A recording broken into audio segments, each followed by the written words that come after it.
along with their talented colleagues from the FBI, NSA, and the Office of the DNI, tracked and exposed Russian active measures against our presidential election.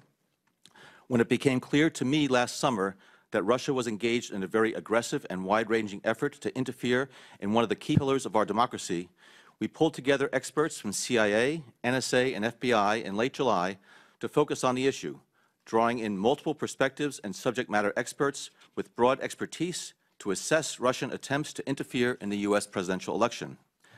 The purpose was to ensure that experts from key agencies had access to information and intelligence relevant to Russian actions so that we could have as full an appreciation as possible on the scope, nature, and intentions of this Russian activity. The experts provided regular updates and assessments through the summer and fall, which were used to inform senior U.S. officials, including President Obama. Their work also was leveraged for the intelligence community assessment that was completed in early January under the aegis of the Director of National Intelligence. Second, it should be clear to everyone that Russia brazenly interfered in our 2016 presidential election process and that they undertook these activities despite our strong protests and explicit warning that they not do so. The first point I'd like to make is that I shared classified information with the Russians while I was director of CIA. CIA, on a routine basis, shares classified information with Russians on terrorism matters. It doesn't mean that it becomes unclassified. It means that it retains the classification, but is releasable then to Russia or to other partners. So that in itself is not unprecedented. And I don't know what was shared or said in the Oval Office, but if the reports in the press are true that Mr. Trump decided to spontaneously share some intelligence with the Russians, I think he would have basically violated two protocols. And those two protocols are, one is that such intelligence, classified intelligence, is not shared with visiting foreign ministers or local ambassadors. It's shared through intelligence channels because it needs to be handled the right way, and it needs to make sure that it is not exposed.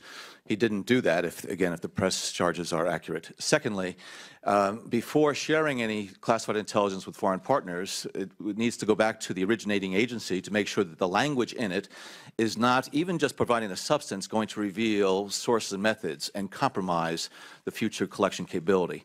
So it appears as though, at least from the press reports, that neither did it go in the proper channels, nor did the originating agency have the opportunity to clear language for it. So that is a problem. What I would be very concerned about, though, is the subsequent releases of what appears to be classified information purporting to point to the originator of the information, liaison partners.